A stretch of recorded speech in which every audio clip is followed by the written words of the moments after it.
मानव समाज के विकास में भाषा का जो सहयोग रहा है उसे शब्दों में वर्णित करना असंभव है। वर्तमान युग में मानव जाति ने जो श्रेष्ठता प्राप्त की है वह उसके द्वारा प्रयुक्त भाषा का ही परिणाम है। यह मानव संबंध का एक महत्वपूर्ण हिस्सा है। यद्यपि सभी प्रजातियों में संवाद करने के अपने तरीके हैं, मनुष्य केवल वे हैं जिन्होंने संज्ञानात्मक भाषा संचार में महारत हासिल की है। संस्कृत देव भाषा है। यह सभी भाषाओं की जननी है। विश्व की समस्त भाषाएं इसी के गर्भ से उद्भूत हुई हैं। वेदों की रचना इसी भाषा में होने के कारण इसे वैदिक भाषा भी कहते हैं। और जैसा कि आप सभी जानते हैं, संस्कृत भाषा का प्रथम काव्य ग्रंथ ऋग्वेद को माना जाता है। ऋग्वेद को आदि ग्रंथ भी कहा जाता है। किसी भी भाषा के उद्भव के बाद इतनी दिव्य एवं अलौकिक कृति का सृजन कहीं दृष्टिगोचर नहीं होता है। ऋग्वेद की रचनाओं में संस्कृत का भाषा का लालित्य, व्याकरण, छंद, सौंदर्य, अलंकार अद्भुत एवं आश्चर्यजनक है। दिव्य ज्ञान का यह विश्वकोश संस्कृत की समृद्धि का परिणाम है। यह भाषा अपनी दिव्य एवं दैवीय विशेषताओं के कारण आज भी उतनी प्रासंगिक एवं जीवंत है। जैसा कि हम जानते हैं कि 2 दिन बाद संस्कृत दिवस के तौर पे यह एक त्योहार मनाया जाता है और संस्कृत दिवस प्राचीन भारतीय भाषा को जागरूकता फैलाने, बढ़ावा देने और पुनर्जीवित करने के लिए उसे मनाया जाता है। यह दिन अनिवार्य रूप से सीखने और इसे जानने की महत्व की बात करता है। और जैसा कि हम जानते हैं कि संस्कृत सबसे अधिक कंप्यूटर के अनुकूल भाषा भी है। हम इंडियानिका लर्निंग के माध्यम से देश में संस्कृत भाषा के स्तर को अक्षुण्ण बनाए रखने के लिए आप सबके अत्यंत आभारी हैं। और आज हम संस्कृत दिवस के अवसर पर इस भाषा के सीखने को आनंदमय और रचनात्मक बनाने के लिए हमारे विशेषज्ञों द्वारा बहुत ही महत्वपूर्ण और उपयोगी सुझावों का प्रसार करने की यह पहल कर रहे हैं। नमस्कार, गुड इवनिंग, सत श्री अकाल एंड आदाब टू वन एंड ऑल। मैं सौरभ बेनीवाल, आपका होस्ट एंड मॉडरेटर, स्वागतकर्ता इंडियानिका लर्निंग की तरफ से आप सभी का इस विशिष्ट कार्यशाला में स्वागत करता हूं, जो कि हमारे प्लेटफॉर्म एंगेज एंड इवॉल्व की ओर से आयोजित की जा रही है। इस चर्चा का शीर्षक है संस्कृत का गौरव, आज की प्रासंगिकता। और इसमें अतिथि वक्ता के रूप में हमारे साथ आज हैं श्रीमती पिंकी बहुगुणा मैम और श्रीमती ज्योति गुप्ता मैम। सबसे पहले मैं श्रीमती पिंकी बहुगुणा मैम को मंच पर आमंत्रित करना चाहूंगा। आप द्वारका, न्यू दिल्ली के बहुचर्चित विद्यालय सेंट ग्रिगोरियस स्कूल में संस्कृत विभाग अध्यक्ष के तौर पर कार्यरत हैं। आपने अपनी पोस्ट ग्रेजुएशन यानी स्नातकोत्तर संस्कृत और इतिहास जैसे विषयों में पूरी की और बीएड की शिक्षा भी आपने प्राप्त की है। मैम, आपका इस मंच पे बहुत बहुत स्वागत है। कृपया अपने अनुभव से हमारे श्रोताओं को उनका उचित मार्गदर्शन करें। Ma'am, over to you ma'am.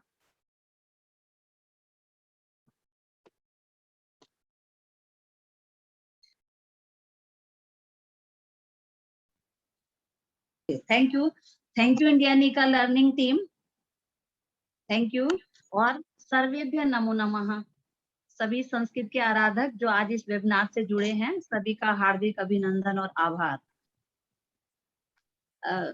ऐसा लगता है कि आज संस्कृत दिवस के अवसर पर हम सब जितने भी संस्कृत के आराधक हैं, कहीं ना कहीं इस लुप्त प्राय भाषा को एक बार फिर पुनर्जीवन देने के लिए एकत्रित हुए हैं। आज हमारी इस चर्चा का विषय है, जैसा कि अभी बेनीवाल जी ने बताया, चर्चा का विषय है संस्कृत गौरव, संस्कृत का गौरव, आज की प्रासंगिकता। इस चर्चा को मैं 3 भागों में बांटना चाहूंगी।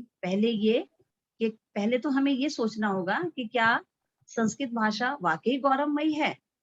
इसके हमें वैज्ञानिक और तार्किक आधार पर इसे सिद्ध करना होगा। उसके बाद संस्कृत साहित्य का शब्दकोश और इसका साहित्य, और फिर हम इस बात पर आते हैं कि क्या वाकई ही इस भाषा का ह्रास हो रहा है। तो सबसे पहले मेरा जो मैंने भाग डिवाइड किया है वो है कि क्या वाकई ही संस्कृत भाषा जो है वो गौरवमयी भाषा है। हाँ, मैं मानती हूँ कि संस्कृत भाषा जो है वो गौरवमयी भाषा है। क्यों?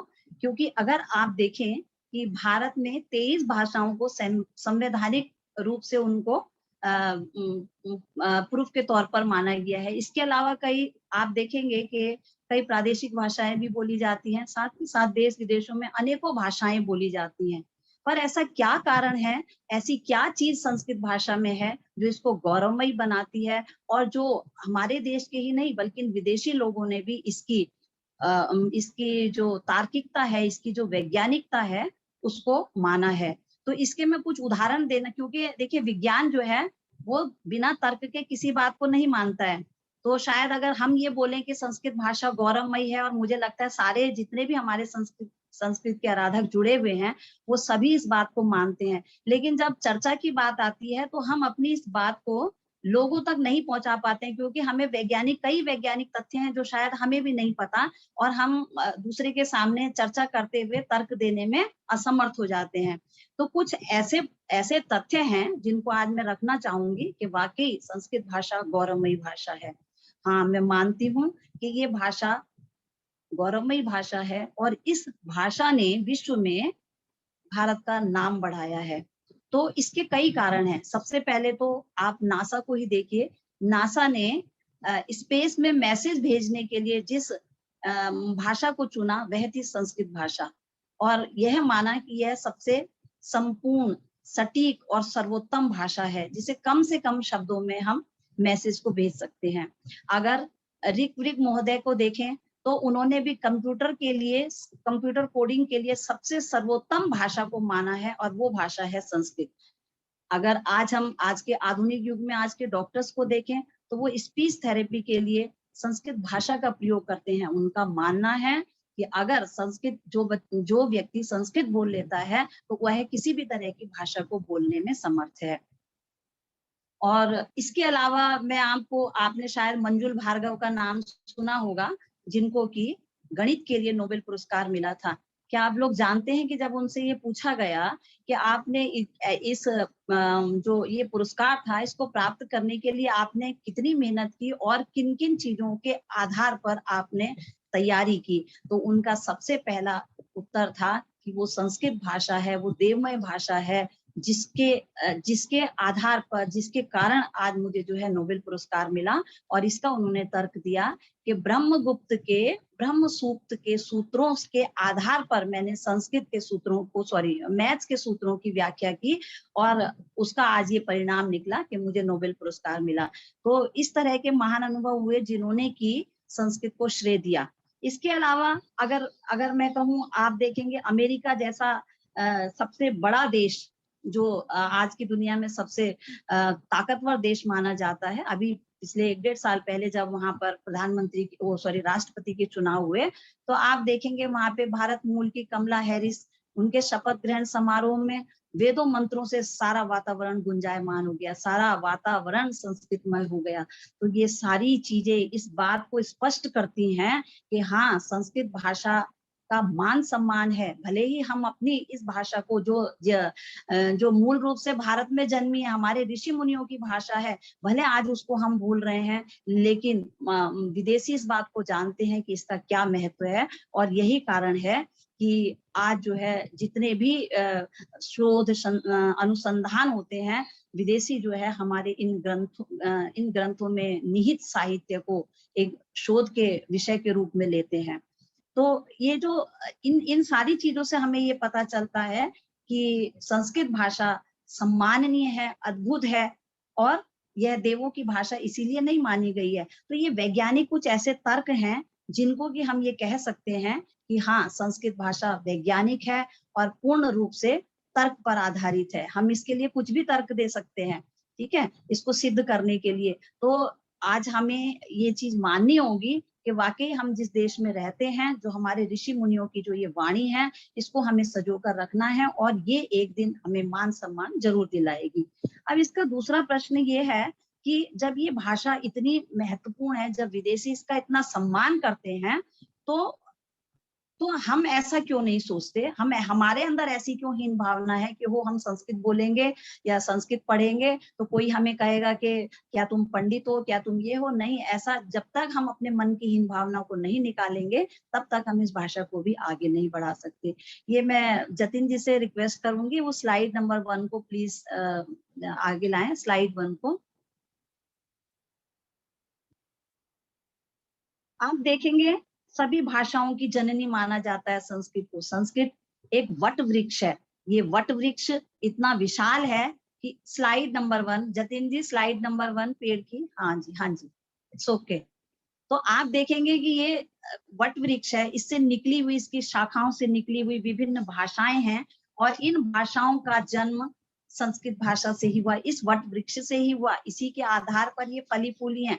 आज हम केवल फल को तो देखते हैं लेकिन हम उस वृक्ष को भूल गए जिसने वो फल दिया है। जब तक हम उस वृक्ष का सम्मान नहीं करेंगे, जब तक हम उस वृक्ष की देखभाल नहीं करेंगे, तब तक हम उस फल का स्वाद भी नहीं चख सकते। तो हमारा ये कर्तव्य बनता है कि यदि हम अपनी और भाषाओं को बचाना चाहते हैं तो सबसे पहले हमें ये वट वृक्ष रूपी संस्कृत भाषा को बचाना होगा, क्योंकि इसके बिना यह संभव नहीं है। तो ये आप देख रहे होंगे पिक्चर में भी कि ये संस्कृत भाषा जो है एक वट वृक्ष की तरह है जिसने अपने नीचे सैकड़ों तथ्यों को, सैकड़ों खोजों को, सैकड़ों अनुसंधान को छुपाया हुआ है और जिसको कि हमें इस वृक्ष से लेना है।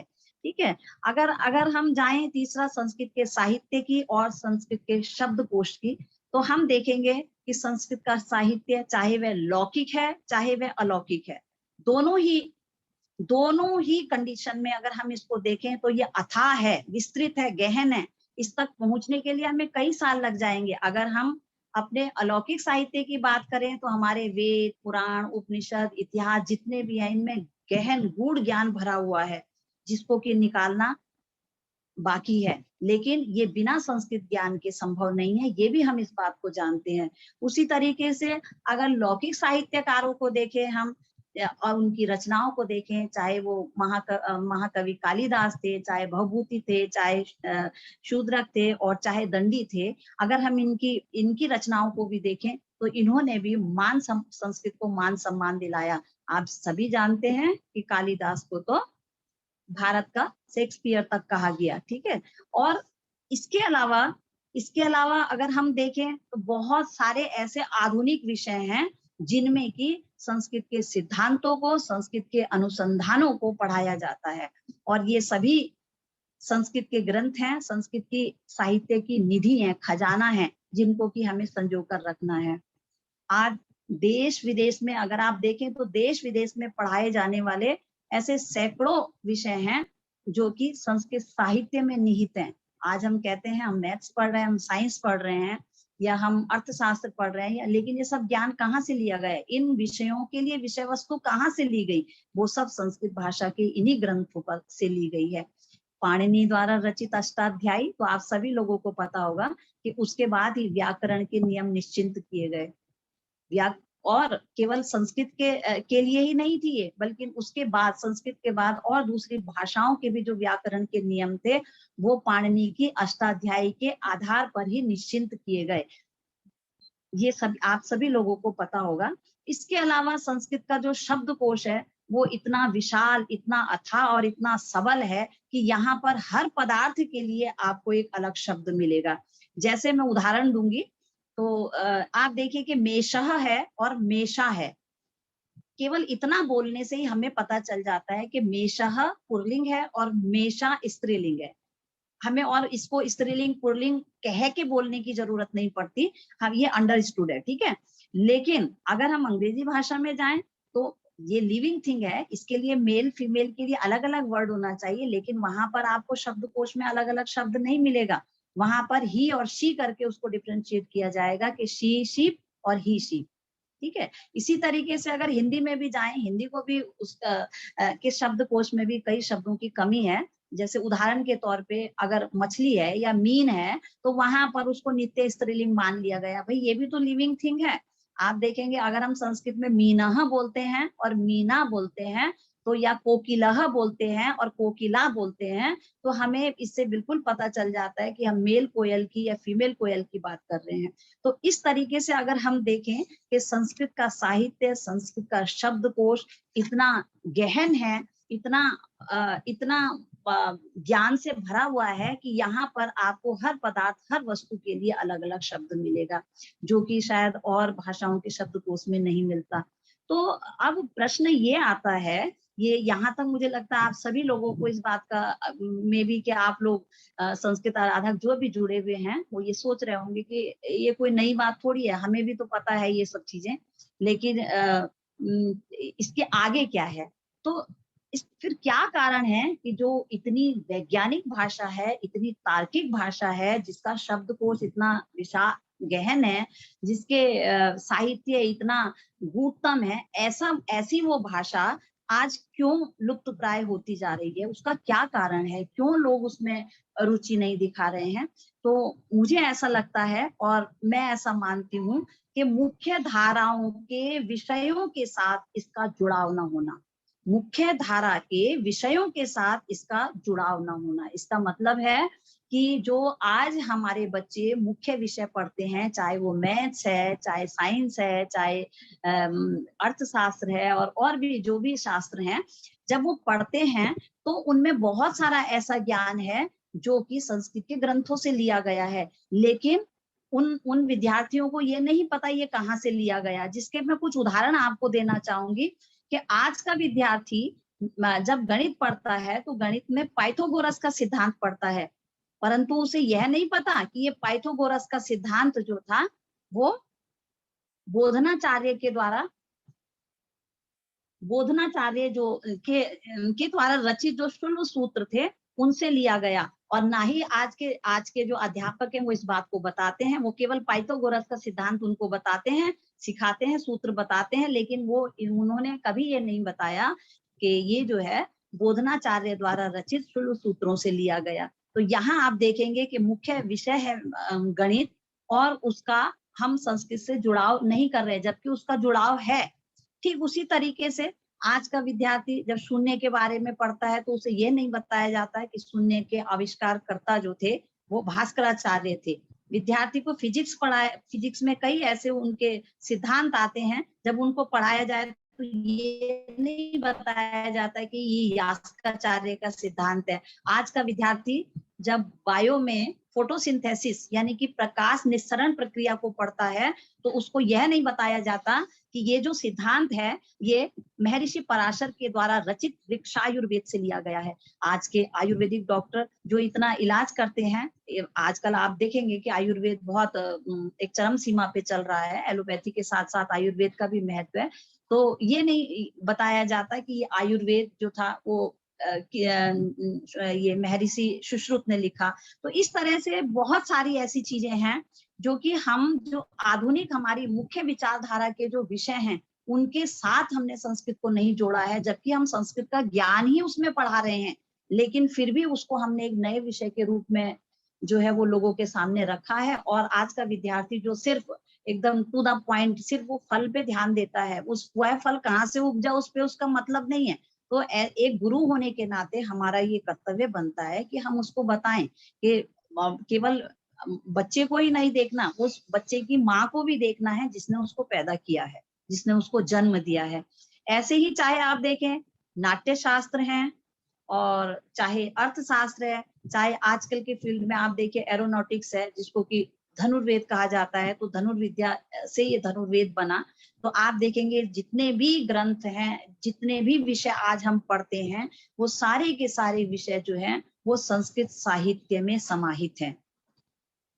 तो मैं तो यही कहना चाहूंगी, और मुझे लगता है कि इसके लिए केवल संस्कृत टीचर ही नहीं बल्कि जो और दूसरे विषयों के जो अध्यापक प्राध्यापक हैं उनका भी उनके साथ मिलकर संस्कृत भाषा को आगे बढ़ाना चाहिए। उनको भी इस बात का एहसास होना चाहिए कि आज जो भी विषय जो है अपने विषय में पढ़ा रहे हैं, जो भी विषय वस्तु अपने विषय में पढ़ा रहे हैं, वो कहीं ना कहीं संस्कृत भाषा से ही हमें मिली है। तो मेरा तो यही कहना है कि जितने भी मैंने उपरोक्त तथ्य कहे हैं, आप देखेंगे साइंस के सिद्धांतों के बारे में, चाहे पाइथागोरस सिद्धांत के बारे में, चाहे फोटोसिंथेसिस के बारे में, यह सब इस सब के लिए जो है संस्कृत को जो मुख्य दूसरे विषयों की जो मुख्य विचारधारा है उसके साथ जोड़कर ही पढ़ाना चाहिए, तभी संस्कृत की बहुविषयक विचारधारा स्पष्ट होगी, तभी होगी। दूसरा दूसरा हम लोग मैंने कई ऐसे ग्रुप में जुड़ी हुई हूँ, संस्कृत ग्रुप में, तो मैं कई बार देखती हूँ कई टीचर्स ऐसे बातचीत करते हैं, कोई भी चीज अगर उनको नहीं मिली, कभी कभी उनकी बातों में बहुत निराशा झलकती है कि मैडम हमारे स्कूल में तो इतने बच्चे संस्कृत लेते हैं, इतने नहीं लेते। और खासकर ये प्राइवेट स्कूलों की बात ज्यादा है, मैं आपको बताऊं, क्योंकि सरकारी स्कूलों में तो ये है कि गवर्नमेंट उस तरफ ध्यान देती है। तो ऐसे में देखिए, पहले तो मैं ये कहूंगी कि हमें खुद मोटिवेट होना है। जब अगर गुरु ही निराश होगा तो वो अपने बच्चों को निराशा ही देगा, ठीक है। आज हमें एक ऐसे जामवंत की आवश्यकता है जो हमें हमारी संस्कृत भाषा रूपी बल का बोध कराए, वो ये बताए कि हमारे अंदर कितनी, अगर हमने संस्कृत पढ़ी है तो हम कितने महान हैं और हम दूसरों को भी महान बना सकते हैं। तो सबसे पहले तो यह है कि अपने अंदर की इस हीन भावना को निकालना होगा और आशावादी बनना होगा। आज आप देखेंगे कि जितनी भी जिस इस भारतीय भाषा को, इस संस्कृत भाषा को हम भूलते जा रहे हैं, हम उसको अपना गौरव नहीं समझ रहे हैं। और शायद आप देखेंगे कि अगर आपको दो बच्चे मिल जाएं, एक कोट पैंट और टाई लगाए हुए और एक धोती कुर्ता और तिलक लगाए हुए, तो आप भी एक ह्यूमन बीइंग, मैंने जनरली लोगों को देखा है, तो वो एक हम दूर से ये पिक्चर बना लेते हैं कि जो कोट पैंट वाला बच्चा है ये जरूर किसी अच्छे परिवार का है और बड़े अमीर परिवार का है या किसी पब्लिक स्कूल में पढ़ने वाला है, जबकि जो धोती कुर्ता ये जरूर किसी आश्रम का या किसी गरीब का बच्चा है। क्यों ऐसा, क्यों? बाहरी आवरण से हम किसी को कैसे जज कर सकते हैं? उसके ज्ञान से जज किया जाए। तो सबसे पहले तो हमारे अंदर जो एक निराशा भरी हुई है उसको हमें निकालना होगा, ये हमारे लिए बहुत जरूरी है। और दूसरा जो मैं ये कहना चाहूंगी कि जिस भाषा को हम भूलते जा रहे हैं और उसी भाषा का विदेशों में प्रचार प्रसार बढ़ता जा रहा है, हम अपनी इस भाषा को घर की मुर्गी दाल बराबर समझ रहे हैं, जबकि विदेशियों ने इस संस्कृत साहित्य की गहनता को, इसके महत्व को पहचाना है। वो आए दिन शोध के नए नए विषय करते रहे, इस संस्कृत साहित्य से विषय लेकर नए नए शोध अनुसंधान कर रहे हैं और हम बिल्कुल आंखें बंद करके बैठे हुए हैं। तो अगर भारतीय वैदिक ग्रंथों से अगर हमें अमूल्य ज्ञान को लेना है, हमें भी अपने शोध करने हैं, तो हमें संस्कृत भाषा को पढ़ना जरूरी है। विदेशियों ने इस बात को जान लिया कि अगर हम संस्कृत साहित्य से कुछ अनुसंधान करना चाहते हैं या कोई शोध करना चाहते हैं, उसके लिए हमें संस्कृत का आना जरूरी है। यही कारण है, आप देखेंगे थाईलैंड चले जाइए, श्रीलंका चले जाइए, अमेरिका चले जाइए, जापान चले जाइए, जहां पर कि संस्कृत भाषा को पढ़ाया जाता है। और जर्मनी की तो 14 यूनिवर्सिटीज में संस्कृत भाषा पढ़ाई जाती है। तो अगर जब जिस भाषा को विदेशी इतना महत्व दे रहे हैं, तो हम भारतीय क्यों आंखें बंद करके बैठे हुए हैं? हम क्यों नहीं सोच रहे कि हमारे पास एक अमूल्य खजाना है जिसको कि विदेशी ले जा रहे हैं? तो अब प्रश्न ये उठता है कि जब हमारे पास इतना बहुमूल्य खजाना है, लेकिन हमें आजीविका नहीं मिल रही है, हमें सम्मान नहीं मिल रहा है, हम कैसे जो है वो संस्कृत भाषा को बढ़ावा मिलेगा? तो ये जो प्रश्न है, और संस्कृत भाषा के साथ साथ भारत को भी बढ़ावा मिलेगा, तो इसके लिए हमें क्या करना चाहिए? तो सबसे पहला जो मैं समझती हूँ वो ये है कि संस्कृत भाषा को एक तो मुख्य धारा वाले विषयों के साथ इसको जोड़ा जाए, ठीक है। और दूसरा जो है, मुझे ऐसा लगता है कि संस्कृत भाषा एक भाषा के रूप में न पढ़ा करके सिर्फ हमने पढ़नी है संस्कृत भाषा, एक भाषा के रूप में न पढ़ाकर एक माध्यम, मीडियम के रूप में पढ़ाई जाए। जैसे इंग्लिश मीडियम होता है, कहीं पे आप जिस भी जाइए, आप पंजाबी स्कूल में जाएंगे, वहां पे पंजाबी मीडियम है। आप इधर जाइए जलंधर और चंडीगढ़ की तरफ, वहां पे सारे विषय जो है वो उनका मीडियम पंजाबी है। तो उसी तरीके से हमें भी एक तो संस्कृत को भाषा के रूप में न पढ़ाकर एक मीडियम के रूप में पढ़ाना चाहिए, और एक इसको मुख्य धारा वाले विषयों के साथ जोड़ना चाहिए। इसके अलावा सरकार को भी इस ओर ध्यान देना चाहिए। आज ही मैं न्यूज़पेपर में पढ़ रही थी, अगर आप देखें तो उसमें प्रधानमंत्री का एक छोटा-सा आर्टिकल लिखा हुआ है, जिसमें लिखा हुआ है कि जितने भी संस्कृत दिवस के अवसर पर ये जो 1 वीक पूरा संस्कृत दिवस चलेगा, इसके लिए सभी को बधाई, और ये एक उत्सव की तरह है। और मुझे मुझे लगता है कि आने वाले समय में तकनीकी के माध्यम से संस्कृत का प्रचार और प्रसार होगा। आप लोगों ने भी पढ़ा होगा शायद। तो जैसा कि आप जानते हैं कि मोदी जी ने ये डिक्लेयर किया है कि ये डिजिटल इंडिया होना चाहिए। तो आप भी आजकल कोरोना काल में देख रहे होंगे कि ऑनलाइन क्लासेस लेते हैं। बहुत सारी ऐसी चीजें हैं जो हम लोगों ने सीखी, जो हमें नहीं आती थी, लेकिन आज हमने उसको सीखा है। तो ऐसा नहीं है कि एक जो साइंस का टीचर है वही इसको सीख सकता है, कोई एक संस्कृत का टीचर है वो नहीं सीख सकता। ऐसा ऐसा इस तरह की जो भावना अगर मन में रहेगी, तो शायद हम संस्कृत को कभी भी आगे नहीं बढ़ा पाएंगे। अगर इसके इसके साथ साथ मैंने जैसा अभी आपको कहा कि जो राज्य सरकारें हैं उनको भी थोड़ा सा ध्यान देना चाहिए। जैसा आप सभी को पता है कि यूपी गवर्नमेंट को देखें तो उन्होंने कक्षा 1 से जो है संस्कृत को पढ़ाने की अनुमति दी है। उसी तरीके से उत्तराखंड में भी संस्कृत भाषा जो है वो सेकंड लैंग्वेज मानी जाती है। राजस्थान में भी इसको काफी महत्व दिया जाता है। तो दिल्ली सरकार को भी इस ओर सोचना चाहिए, ऐसा ऐसा हम सोचते हैं। लेकिन इसके साथ साथ हम सभी संस्कृत आराधकों को मिलकर भी समय समय पर सरकार को भी अवगत कराना चाहिए। इसके अलावा कई हमारे संस्कृत को बढ़ावा देने वाली एकेडमीज हैं, जैसे संस्कृत संस्थान है और संस्कृत अकेडमी है। वहां से भी उनसे भी जुड़कर हमें जो है संस्कृत भाषा को आगे बढ़ाने का प्रयत्न करना चाहिए।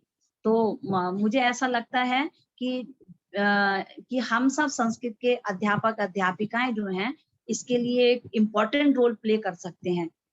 इसके अलावा यदि हम अपने बच्चे को अभी मैंने ऐसा कई टीचर्स को देखा है अपनी लाइफ में कि अपने आप वो संस्कृत टीचर हैं, लेकिन उन्होंने अपने बच्चे को जो है वो फ्रेंच दिलाई है या जर्मन दिलाई है या कोई भी और लैंग्वेज दिलाई। हो सकता है बच्चे का इंटरेस्ट हो, क्योंकि एक तरफ हम ये बात बोलते हैं कि बच्चे की जिसमें रुचि हो उसको वही दिलाना है। लेकिन एक बार ऐसी बच्चे ने आपस में बात करते कहा कि मम्मी कहती है कि बेटा कोई बात नहीं, मैंने तो संस्कृत पढ़ी है लेकिन इसका इतना वो नहीं है, तुम फ्रेंच ले लो। तो जब हम अपने बच्चे को इस तरह की शिक्षा देंगे तो हम दूसरे बच्चे को कैसे मोटिवेट कर सकते हैं?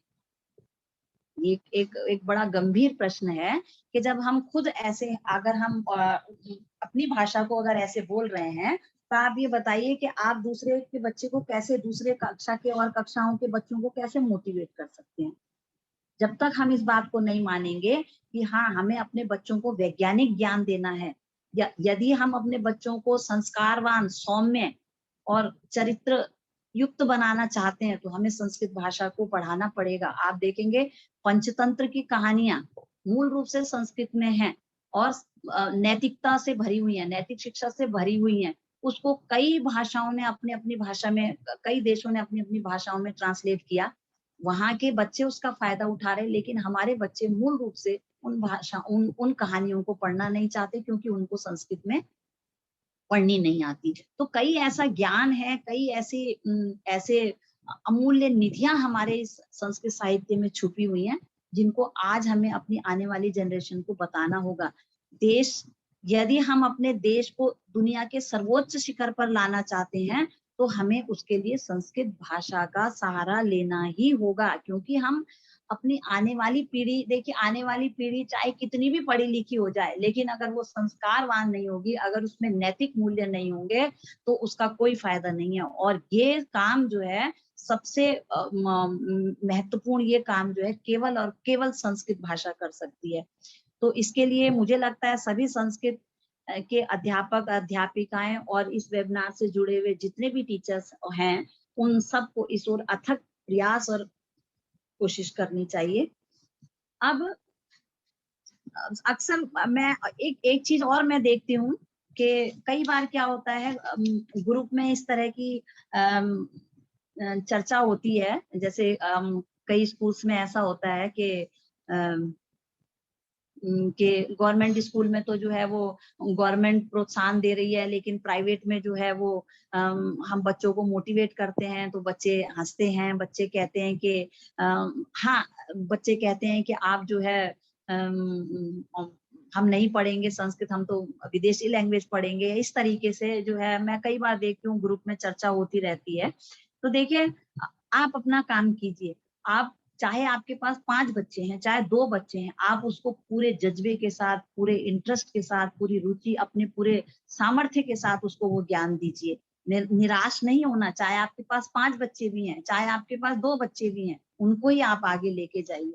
एक ना एक दिन ये जो तथ्य है ये ज़रूर सामने आएगा, क्योंकि ये जो अ, एक तरह से जो निराशावादिता अगर हमारे अंदर भर गई है, तो हम किसी भी काम को उत्साह के साथ नहीं कर सकते।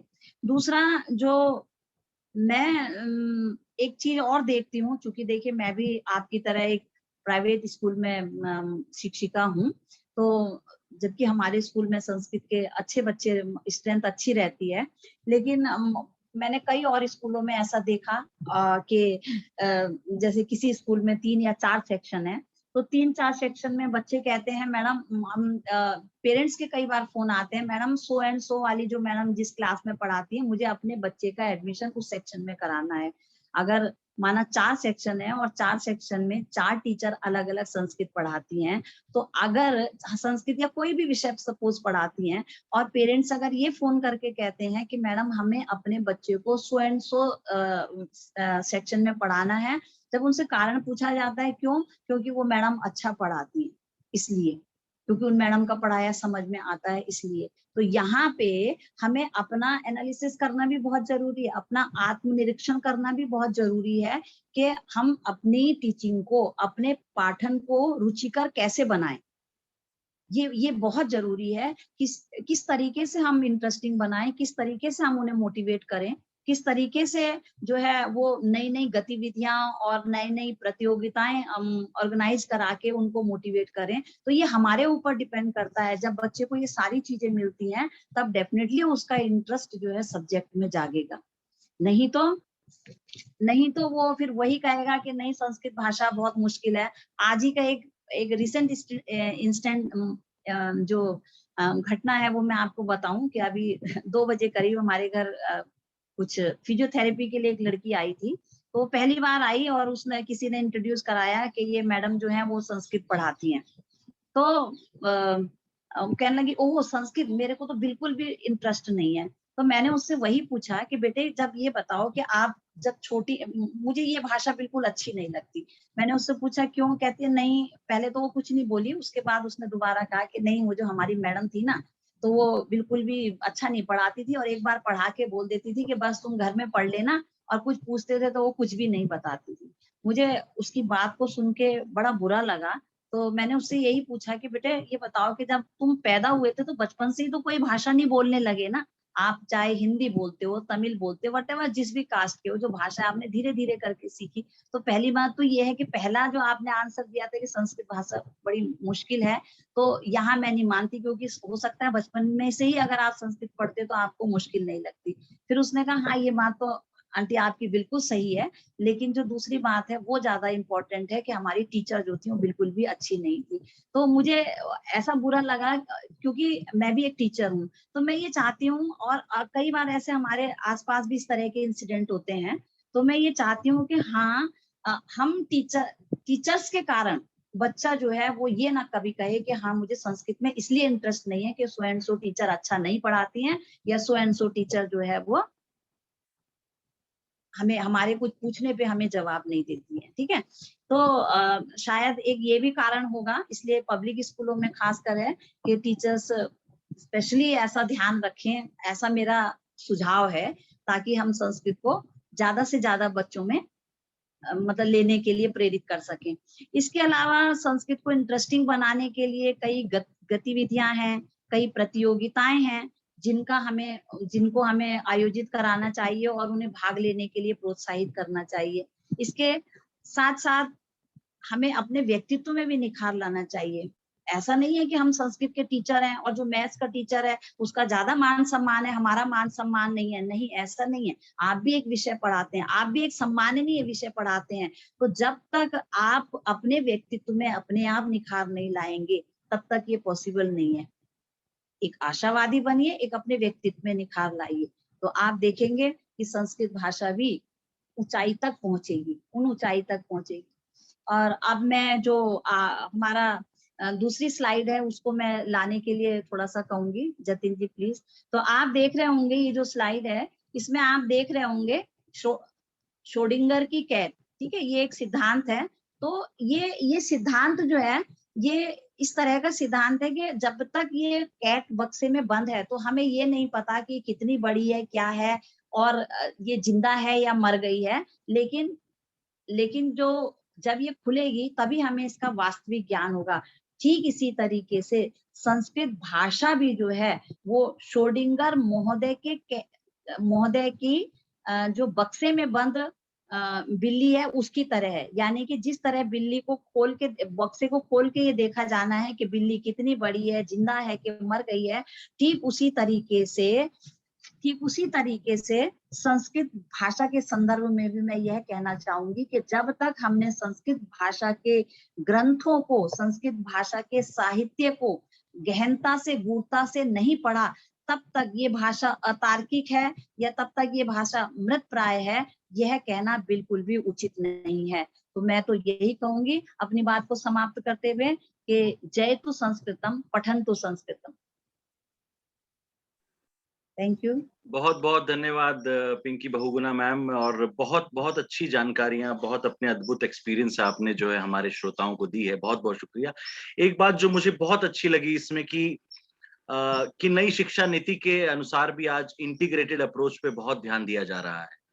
तो क्यों ना कि संस्कृत सब्जेक्ट को भी इंटीग्रेट किया जाए सभी सब्जेक्ट्स के साथ, तभी इसका प्रचार और इसका प्रसार जो है, और सही मायने में कहें जो इसके बारे में आज मानसिकता है, स्पेशली यंग पीढ़ी की, जिस तरीके से आपने कहा, उसमें थोड़ा ज्ञानवर्धन होना चाहिए, उनका इंटरेस्ट जो है। और सबसे बड़ी बात जो आपने लास्ट में जाते आते कही कि एक शिक्षक और एक टीचर, वो जब तक मोटिवेटेड नहीं है, वो जब तक खुद से सेल्फ मोटिवेटेड नहीं है इस सब्जेक्ट को पढ़ाते हुए, तब तक वो स्टूडेंट्स को भी इन्फ्लुएंस, उन्हें भी कॉन्फिडेंट नहीं कर पाएगा, उन्हें भी मोटिवेट नहीं कर पाएगा कि वो इस सब्जेक्ट के प्रति अपना इंटरेस्ट ले। बहुत बहुत शुक्रिया मैम, बहुत अच्छी जानकारी थैंक आपने यू। दी, उसके लिए बहुत बहुत धन्यवाद।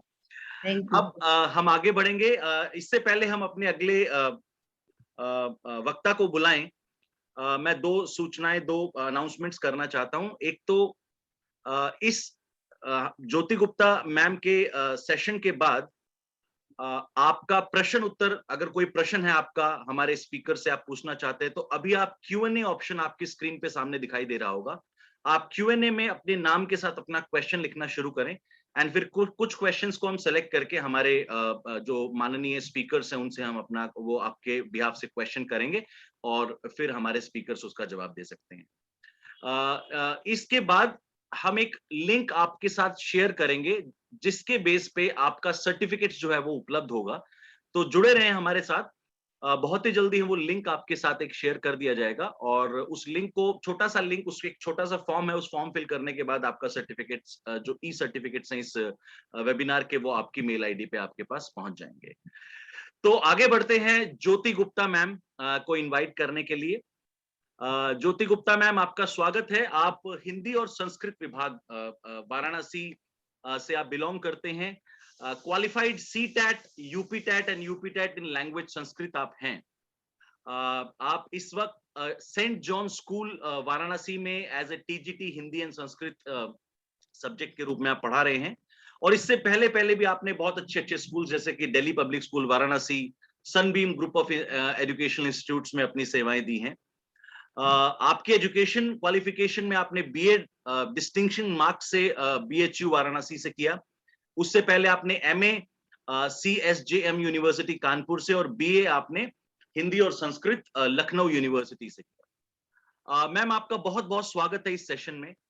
आपसे मेरी रिक्वेस्ट ये है कि प्लीज अपने, हमारे जितने श्रोता हैं उनको अपने बेस्ट टेक्निक्स जो आज आप अपनी संस्कृत भाषा को पढ़ाते हुए स्पेशली ऑनलाइन क्लासेस के द्वारा, या फिर आगे आने वाले समय में जब स्थिति अच्छी हो जाएगी, ऑफलाइन स्कूल्स, जब ऑफलाइन क्लासेस होंगी, तो आप अपनी टिप्स बेटर क्या दे सकते हैं अपने श्रोताओं के लिए? उसके लिए मैं आपसे रिक्वेस्ट करूंगा कि कृपया उचित मार्गदर्शन करें। Over to you Jyoti ma'am.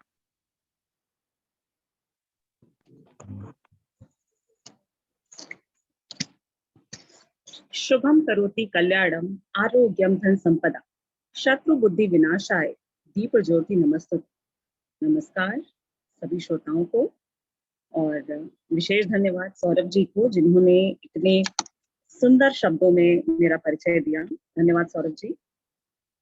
आज के वेबिनार का जो हमारा विषय है, संस्कृत का गौरव, आज की प्रासंगिकता, बहुत ही ज्यादा महत्वपूर्ण विषय है।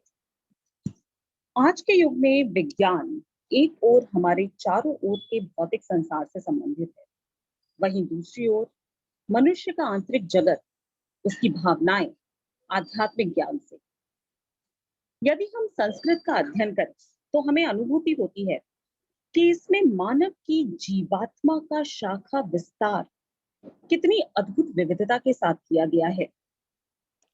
यूं तो पूरा विश्व भाषाओं का सागर है, अनेकों भाषाएं यहाँ बोली जाती हैं, किंतु ये सभी भाषाएं जटिल दार्शनिक विचार एवं वैज्ञानिक विचारों को पूरी तरीके से व्यक्त करने में समर्थ नहीं रहती है। ये आप सभी मानते होंगे, और पिंकी जी ने जिस प्रकार से विदेशी भाषाओं के साथ तुलनात्मक चर्चा में ये बात स्पष्ट की है कि वे सारी जो भाषाएं हैं वो इस चीज में समर्थ नहीं है।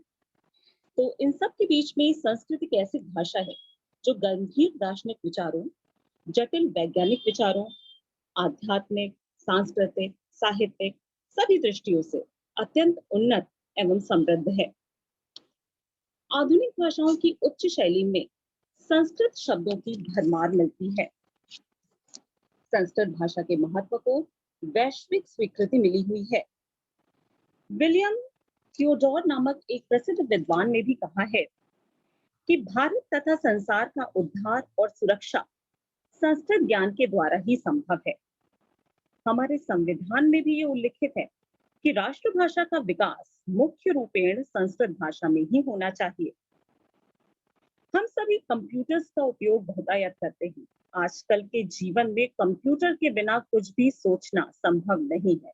कोई भी कार्यकलाप हो, क्रियाकलाप हो, बिना कंप्यूटर के हम उम्मीद भी नहीं कर सकते हैं। उसमें भी कंप्यूटर के सॉफ्टवेयर में भी संस्कृत भाषा को सबसे ज्यादा उपयुक्त माना गया है। NASA also believes that Sanskrit is scientific language for programming. ऐसी स्थिति में यह आवश्यक है कि स्वतंत्र भारत में संस्कृत का पूर्ण एवं मुक्त अध्ययन किया जाए। भारतीय संस्कृति की सुरक्षा, चरित्रवान नागरिकों के निर्माण, प्राचीन ज्ञान विज्ञान की प्राप्ति एवं विश्व शांति हेतु संस्कृत का अध्ययन अवश्य होना चाहिए, एवं आधुनिक भाषाओं के हित में संस्कृत का संरक्षण, संवर्धन व विकास अत्यंत अवश्यंभावी तरीके से किया जाना चाहिए। ये तो रही संस्कृत के गौरव की बात। तो अभी जैसा कि सौरभ जी ने बोला कि आज की शिक्षा पद्धति जो कि ऑनलाइन चल रही है, इसके पहले हम ऑफलाइन पढ़ाते थे, आजकल हम एक नई शिक्षा पद्धति ऑनलाइन से परिचित हुए हैं। जो लोग कंप्यूटर, मोबाइल का उपयोग नहीं करना जानते थे, उन्होंने भी इस 1-1.5 साल में वो सब कुछ सीख लिया जो वो सीखने की कभी कल्पना भी नहीं कर सकते थे। तो ऐसी स्थिति में छात्रों के मन में संस्कृत भाषा के प्रति रुचि कैसे जगाई जाए? आज के समय में छात्र संस्कृत के प्रति अपनी अनिच्छा दिखाते हैं। वे संस्कृत नहीं पढ़ना चाहते। संस्कृत को वो हीन भाषा मानते हैं, निम्न भाषा मानते हैं। आज के समाज में संस्कृत को पंडितों की भाषा मान लिया गया है। जैसा कि पिंकी जी ने कहा कि सच बात है, अगर कोई व्यक्ति संस्कृत बोलता है तो उसको हम लोग मानते हैं कि ये पंडित है।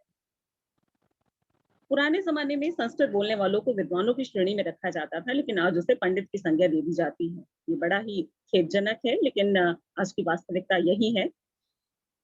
संस्कृत देववाणी है, इसका अध्ययन, अध्यापन अनिवार्य रूप से होना चाहिए। जहां विदेशों में संस्कृत भाषा को अपने कोर्स में शामिल किया जा रहा है, वहां कंपल्सरी सब्जेक्ट के रूप में इसे पढ़ाया जा रहा है।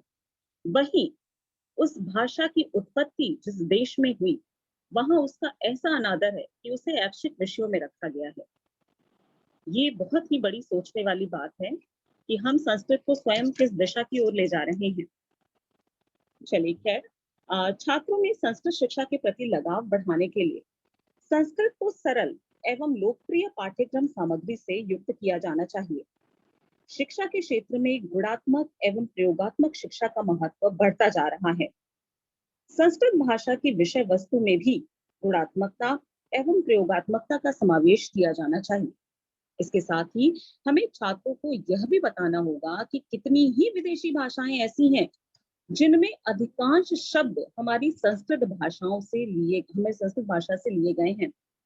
ये कहना बहुत आसान लगता है, संस्कृत सभी भाषाओं की जननी है, किंतु आखिर वो जननी कैसे है, ये भी बताना बहुत जरूरी है।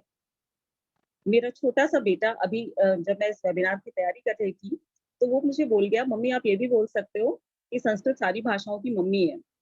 मैंने कहा ठीक है बेटा, तुम्हें ये तो पता है मम्मी है, लेकिन वो मम्मी क्यों है, तो उसे ये नहीं पता था। तो ऐसे ही स्थिति सारे छात्र छात्राओं की होती है विद्यालयों में। तो हमें उन्हें ये बताना पड़ेगा कि आखिर वो सभी भाषाओं की जननी क्यों मानी जाती है। छोटी छोटी सी बातें हैं जो हम अपने छात्र छात्राओं को बता सकते हैं, और ये उनके लिए बहुत ही आश्चर्यजनक बात होगी कि ये वाकई में एक दूसरे से जुड़े हुए हैं।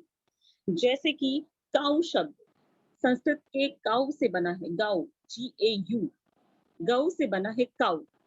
मदर शब्द बना है मातृ शब्द से, नोज बना है नास से, नेम बना है नामा से, मैन बना है मनु से, डेंटल बना है दंत से, मीडियम बना है माध्यम से, डोर बना है द्वार से, ब्रदर बना है भ्रातृ से, कफ कफ बना है कफ से, मिथ बना है मिथ्या से। ये बहुत सारे ऐसे शब्द हैं जिनके बारे में अगर हम अपने छात्र छात्राओं को ये जानकारी दें कि ये सारे शब्द संस्कृत से लिए गए हैं, उनके लिए भी अत्यंत आश्चर्यजनक होगा और वो वाकई में इस भाषा को और जानने का प्रयास करेंगे। तो शिक्षा चाहे ऑनलाइन हो या ऑफलाइन, शिक्षक और शिक्षिकाओं की भूमिका यथावत महत्वपूर्ण है। उनकी भूमिका के संदर्भ में हम कभी भी संदेह नहीं कर सकते। इवन ये कहा जा सकता है कि ऑनलाइन में उनकी भूमिका और ज्यादा बढ़ गई है कि सामने उपस्थित ना रहते हुए भी हमें किसी विषय की ओर बच्चों का ध्यान आकर्षित करना है ताकि वो इंटरेस्ट के साथ उस सब्जेक्ट को पढ़ सके। संस्कृत भाषा पढ़ते समय बहुत सारी चीजें बहुत महत्वपूर्ण होती हैं जिसका ध्यान शिक्षक शिक्षिकाओं को भी रखना चाहिए। सबसे महत्वपूर्ण जो मुझे लगता है वो है उच्चारण। उच्चारण की शुद्धता संस्कृत के लिए बहुत ही महत्वपूर्ण है। संस्कृत या किसी भी भाषा के अध्ययन में उच्चारण अपनी सबसे महत्वपूर्ण भूमिका निभाता है। उच्चारण की शुद्धि से ही अर्थ का अर्थ होता है, अन्यथा उसका अनर्थ हो जाता है। जैसे कि अस्ति गोदावरी तीरे विशालः शाल्पली तरु, अगर इसके स्थान पर मैं बोल दूं अस्ति गोदावरी तीरे विशालः, तो मैं अर्थ का अनर्थ कर दूंगी। तो बहुत महत्वपूर्ण है कि हम उच्चारण पर बहुत ध्यान दें और बच्चों में भी ये आदत विकसित करें कि वो भी सही उच्चारण करें। इसके अतिरिक्त दूसरी जो बात आती है कि इसका व्याकरण जो है, संस्कृत का व्याकरण वो ध्वनि पर आधारित है।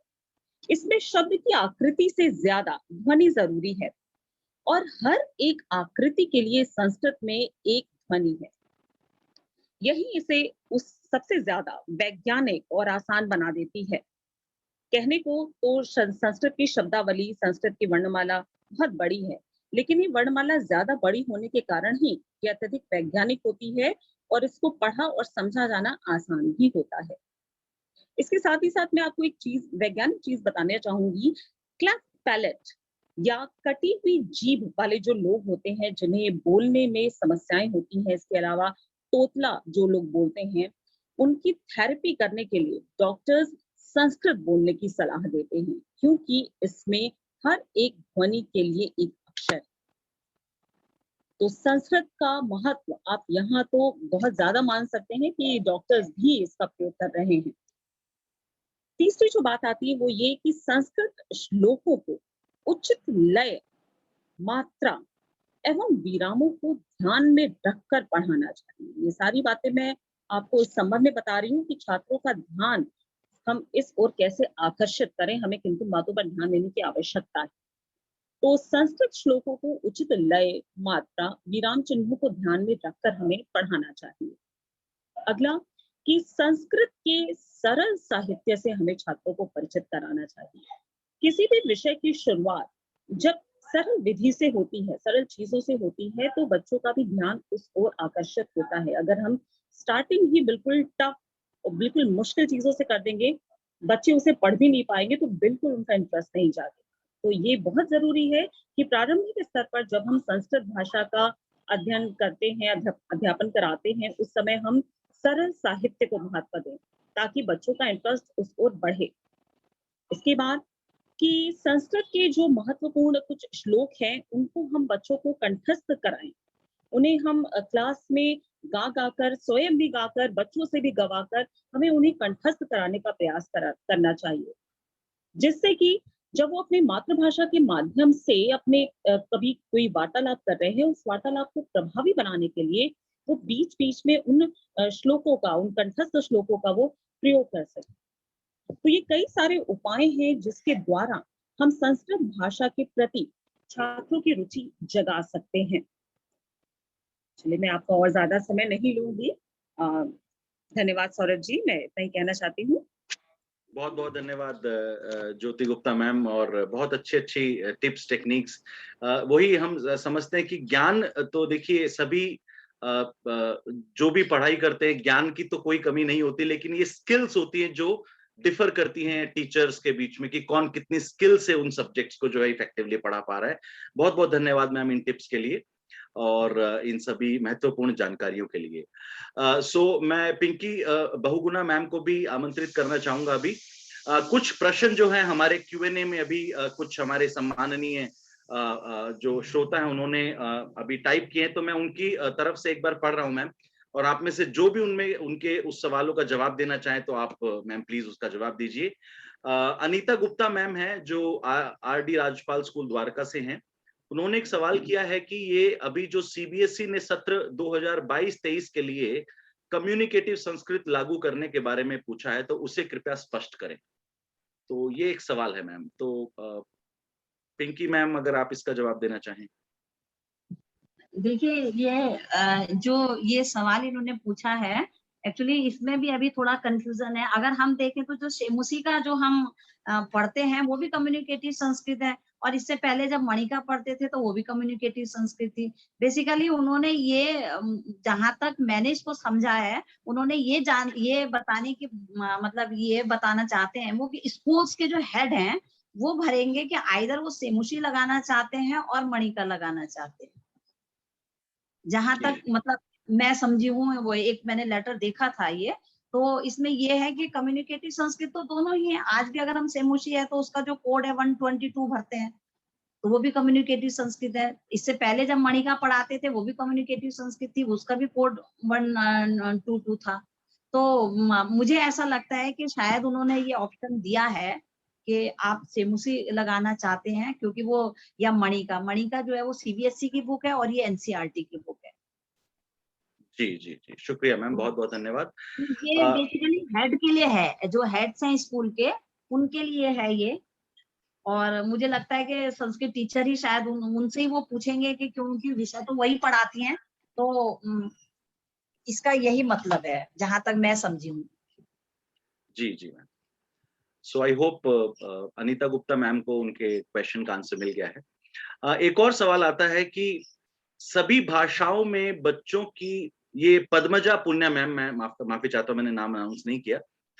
सभी भाषाओं में बच्चों की अभिरुचि विकसित करने के लिए कविताएं हैं, लेकिन संस्कृत भाषा में ऐसी पुस्तकें बहुत कम हैं। फिर हम शुरुआती कक्षाओं में बच्चों की अभिरुचि संस्कृत के प्रति विकसित करने हेतु क्या करें? अगर ऐसी कोई पुस्तक या कोई ऐसी वेबसाइट हो तो कृपया बताएं, और संस्कृत शिक्षण की सरल विधि बताने की कृपा करें। तो अगर ज्योति मैम या पिंकी मैम अगर कोई सजेशन आप देना चाहें तो प्लीज आप दे सकते देखिए, ये बात इसने सही कही है के और भाषाओं में जो है छोटी-छोटी कविताएँ हैं, कहानियाँ हैं। तो मैं तो यही कहना चाहूँगी ये जिन भी अध्यापक ने ये क्वेश्चन पूछा है कि जैसे संस्कृत एकेडमी में अगर आप जाएँ तो इनकी कई पुस्तकें चलती हैं। जैसे बाल चंद्रिका है और वो छोटी-छोटी कहानियाँ, छोटी-छोटी उसमें वो हैं। आप अपने स्कूल में उनको लाइब्रेरी के थ्रू उनको लगवा सकते हैं। इसके अलावा बीइंग ए संस्कृत टीचर आप भी ऐसे कई जैसे सपोज़ कोई चुटकुले हैं जो बच्चों से रिलेटेड हैं, उनको ट्रांसलेट करके उनको बताया जा सकता है। कोई और ऐसे छोटी पोयम है, कोई छोटे-छोटे से प्ले हैं या बातचीत है या कोई क्रिएटिव काम बनाने के लिए दिया जाए। इस तरीके से बहुत सारी चीज़ें हैं जो हम उनको करा के बच्चों को वो चीज़ करा के वो रुचिकर बना सकते हैं सब्जेक्ट को। जी, तो जी। संस्कृत एकेडमी की हैं काफ़ी बुक जो बच्चों के लिए निकलती हैं। तो जी, जी। उनको अपनी ज्योति मैम, लाइब्रेरी आप भी में ऐड करना चाहेंगे ज्योति मैम? जी, इसके साथ मैं यही कहना चाहूँगी कि इसी माध्यम से अगर हम अपने वेदों के श्लोकों को बच्चों को सिखा सकें। देखिए, बच्चे जब छोटे होते हैं, वो किसी भी चीज़ को बहुत आसानी से सीख जाते हैं, जब हम उन्हें गाकर सिखाते हैं। मेरा खुद का छोटा-सा बेटा है, मैं उसे हिंदी की वर्णमाला मैं सिखाती हूँ अ, आ, इ, ई, ओ, ऊ, ए, ऐ, ओ, अहा। तो मैं उसे कविता के माध्यम से सिखाती हूँ। मुझे लगता है कि धीमे-धीमे वो उस चीज़ को गाना गाते-गाते वो सीख जाएगा। तो मुझे लगता है ये बहुत अच्छी आपको अपॉर्च्युनिटी मिली है मैम कि आप संस्कृत के श्लोकों को भी गा-गा कर एक कविता के द्वारा, कविता की तरह से आप बच्चों को सिखा सकती हैं। इसी बहाने बच्चों की नॉलेज भी बढ़ेगी हमारे धार्मिक संस्कारों और धार्मिक साहित्य की ओर। तो आप ये भी कर सकती हैं। वंदना, आप वंदना को गा-गा कर सुना सकती हैं। सरस्वती वंदना, गणेश वंदना, बहुत सारी वंदनाएँ हैं। तो आप ये चीज़ भी ट्राई कर सकती हैं, जो मैं पर्सनली खुद भी करती हूँ। जी, जी। बहुत-बहुत धन्यवाद मैम, और बाकी कुछ क्वेश्चन्स ऐसे ही सिमिलर नेचर के हैं, जैसे कि कौन-सी ऐसी गतिविधि कराएँ जिससे संस्कृत की जो टीचिंग है वो और ईज़ी हो सके। तो जैसे आपने अभी इंक्लूड किया ही, पिंकी मैम ने भी इंक्लूड किया कि हम एक्टिविटीज़ या कुछ सिंगिंग मोड में गाना गाकर या मंत्र उच्चारण में भी कुछ म्यूज़िक संगीत को इंक्लूड करके उसे और ईज़ी कर सकते हैं। इसके अलावा एक और क्वेरी मैम हमारे पास आई है, एंड मैं रिक्वेस्ट करूँगा ज्योति मैम या पिंकी मैम से कि वो एक बार इस पे प्रकाश डालें। वो कहना चाहते हैं कि मैं Sanskrit, I want to speak Sanskrit from where I can learn it. So किताबों के अलावा कहीं कोई ऐसा ट्यूटोरियल या कोई ऐसा वेबसाइट है जहाँ पे संस्कृत की जानकारी शुरू से मिल सके और वो बोलना सीख सके? हाँ, हाँ, है ये। आप संस्कृत एकेडमी में जाएँगे तो वो साल भर में एक बार एक कोर्सेज़ निकालते हैं, 2-2 3-3 महीने के और कुछ उसके चार्जेज़ होते हैं, वहाँ पे वो सिखाते हैं। चाहे आप वैदिक जो वो सब चीज़ें पूजा-पाठ ये सब करना सीखना चाहते हैं तो वो भी सिखाते हैं और स्पीकिंग के लिए भी है और भी ऐसी कई वेबसाइट हैं आजकल तो मैं देख रही हूँ, जो कि ये संस्कृत स्पीकिंग के लिए वो लोगों को सिखा रहे हैं मतलब, ठीक है? तो जी, भारतीय विद्यापीठ है और आपके ये संस्कृत एकेडमी है जो झंडेवालान में है, ये लोग सिखाते हैं और ये इधर संस्कृत शिक्षा संघ है, यहाँ पर भी सिखाते हैं। तो मैंने इनके टाइम टू टाइम फॉर्म्स निकलते हुए देखे हैं, तो वहाँ से वो अप्रोच कर सकते हैं। जी और इसके साथ मैं भी ये कहना चाहूँगी कि आप कहाँ से हैं? सर मैं नहीं जानती आप किस सिटी से हैं, बट ऑनलाइन ही आप जो भी पढ़ना चाहें वो पढ़ सकते हैं इस समय। तो मैं आपको वाराणसी के लिए ज़रूर ये बता सकती हूँ कि वाराणसी का जो सबसे पुराना इंस्टीट्यूट है, जो 1791 ईस्वी में खोला गया था, संपूर्णानंद विश्वविद्यालय, यहाँ से आप ऑनलाइन शिक्षा भी ले सकते हैं। और यहाँ 6-6 महीने के कोर्स होते हैं संस्कृत बोलने वालों के लिए जो संस्कृत में रुचि लेते हैं, तो उनके लिए शॉर्ट टर्म कोर्सेज़ होते हैं, जो आप वहाँ से कर सकते हैं। और इसी के साथ भी बीएचयू भी समय-समय पर छोटे-छोटे कोर्स इस तरीके के करवाता है और यहाँ संस्कृत शिविर भी लगते हैं बहुत ज़्यादा। तो अगर आप सर्च करना चाहते हैं, आप वाराणसी की यूनिवर्सिटीज़ को सर्च करेंगे, तो आपको बहुत सारे शॉर्ट टर्म कोर्सेज़ यहाँ पर मिल जाएँगे, जो आपके लिए बहुत फ़ायदेमंद होंगे, मुझे लगता है। बहुत-बहुत शुक्रिया ज्योति मैम एंड पिंकी मैम, आपके बहुत अच्छे जवाबों के लिए, जो सवाल हमारे श्रोताओं ने किए उसके लिए, और आई एम श्योर कि उन्हें बहुत अच्छी जानकारियाँ मिली हैं और इससे वो जो अपने नॉलेज को और इम्प्रूव कर पाएँगे। चूँकि समय की थोड़ी-सी प्रॉब्लम है, इसलिए हम क्वेश्चन आंसर सेशन को ज़्यादा नहीं कर पाएँगे आज, तो उसे हमें आज रोकना होगा। तो बहुत बहुत धन्यवाद दोनों स्पीकर्स को के लिए, अपने अद्भुत एक्सपीरियंस से आपने जो है आज हमारा और हमारे श्रोताओं का उचित मार्गदर्शन किया। अब मैं श्रीमान अमिताभ आत्रेय जी, जो हमारे कंपनी में इंडियानिका लर्निंग में नेशनल सेल्स हेड हैं, उनको मैं आमंत्रित करना चाहूंगा मंच पे वोट ऑफ थैंक्स के लिए। सर, आपका स्वागत है। बहुत बहुत धन्यवाद सौरभ। एंड मैं सबसे पहले तो तहे दिल से धन्यवाद देना चाहूँगा पिंकी मैम का और ज्योति मैम का। आज हम संस्कृत के बारे में जो है, जो भी हमारी जानकारी अधूरी थी, वो धीरे धीरे पूरी जानकारी मिलने लगी। और मैं चाहूँगा कि आगे भी हम इस तरह से इंटरेक्शन आपस में फिर से इंडियानिका के प्लेटफॉर्म पे फिर से दोबारा मिलें। और सौरभ, आपको थोड़ी और मेहनत करनी होगी, फिर से सबको कनेक्ट करना पड़ेगा, लेकिन ये सिलसिला जारी रहना चाहिए। और मैं तहे दिल से फिर से सबको अपनी तरफ से, इंडियानिका फैमिली की तरफ से धन्यवाद देता हूँ। Thank you very much. बहुत बहुत धन्यवाद सर, बहुत बहुत धन्यवाद। एक और जानकारी मैं हमें अपने सभी श्रोताओं को देना चाहता हूं कि इंडियानिका लर्निंग हमेशा क्वालिटी प्रोडक्ट्स, हमारे सभी टीचर्स पूरे इंडिया और बाहर भी जितने स्कूल हैं, हम सब उनके लिए क्वालिटी प्रोडक्ट्स बनाते हैं। और हमारे पास एक wide range variety of almost all the subjects हमारे बास्केट में आज उपलब्ध हैं, जो कि क्वालिटी प्रोडक्ट हैं और अपनी एक अपडेटेड गाइडलाइंस और फिलॉसफी और पेडागोजी के अकॉर्डिंगली वो प्रोडक्ट तैयार किए जाते हैं। मुझे ये बताते हुए बहुत खुशी हो रही है कि इस साल हम इंडियानिका लर्निंग की तरफ से संस्कृत सब्जेक्ट को लॉन्च करने जा रहे हैं, और बहुत ही जल्दी उसके लिए मैं आपको एक बार दोबारा इनवाइट करूंगा, हमारे दोनों माननीय स्पीकर्स को और हमारे सभी इंपॉर्टेंट श्रोताओं को मैं दोबारा से इनवाइट करना चाहूंगा अगले महीने या उससे अगले महीने हमारे पुस्तक विमोचन के लिए। और जहां पे इस बुक में ऐसा क्या है, ऐसी कौन कौन सी गतिविधियां हैं, ऐसी कौन कौन सी अप्रोच है और कौन कौन सी नई शिक्षा नीति के अनुसार जो है गाइडलाइंस को इसके अंदर इसका समावेश किया गया है, उन सब के बारे में मैं आपको उस ई लॉन्च, उस पुस्तक विमोचन कार्यक्रम में दोबारा इनवाइट करूंगा। तब तक के लिए इंडियानिका के साथ जुड़े रहें। जाते जाते मैं सिर्फ एक बात ये कहना चाहूंगा कि भारतीय सभ्यता और सैद्धांतिक मूल्यों की गरिमा कायम रखने के लिए स्पेशल युवा पीढ़ी को संस्कृत और संस्कृति के साथ जोड़ना बहुत जरूरी है, क्योंकि संस्कृत केवल भाषा ही नहीं बल्कि ऐसी कुंजी है जो विरासत में प्राप्त हुए धर्म, संस्कृति व ज्ञान विज्ञान के गूढ़ रहस्यों को खोलने में भी मदद करती है। और सभी जितने भी हमारे संस्कृत के गुरुजन हैं, उनके लिए ज्ञान शक्ति समारूढ़ तत्व माला विभूषितम भुक्ति मुक्ति प्रदाता च तस्मै श्री गुरुवे नमः। हम सब के साथ जुड़े रहिए आप ऐसे ही। हम सब आपको दोबारा इनवाइट करेंगे अलग अलग मंच पे।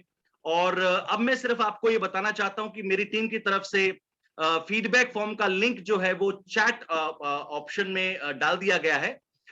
इस फीडबैक फॉर्म में आप कृपया अपने 5 मिनट लगाएं और इस फीडबैक फॉर्म को भर दें। उसके बाद जो है आपका सर्टिफिकेट तैयार हो जाएगा और वो आपकी ईमेल आईडी तक पहुंच जाएगा। और इसके अलावा भी जब इस जूम मीटिंग को आप क्लोज करेंगे तो क्लोज करते ही साथ फीडबैक फॉर्म का लिंक आपके सामने होगा, उसे ओके करके फॉर्म प्लीज भर दीजिए। आपके 5 मिनट बहुत उपयोगी हैं और इसके बेसिस पे हमें फीडबैक भी मिलेगा और इंप्रूव करने के लिए, और आपका जो सर्टिफिकेट है वो भी आपको प्राप्त होगा।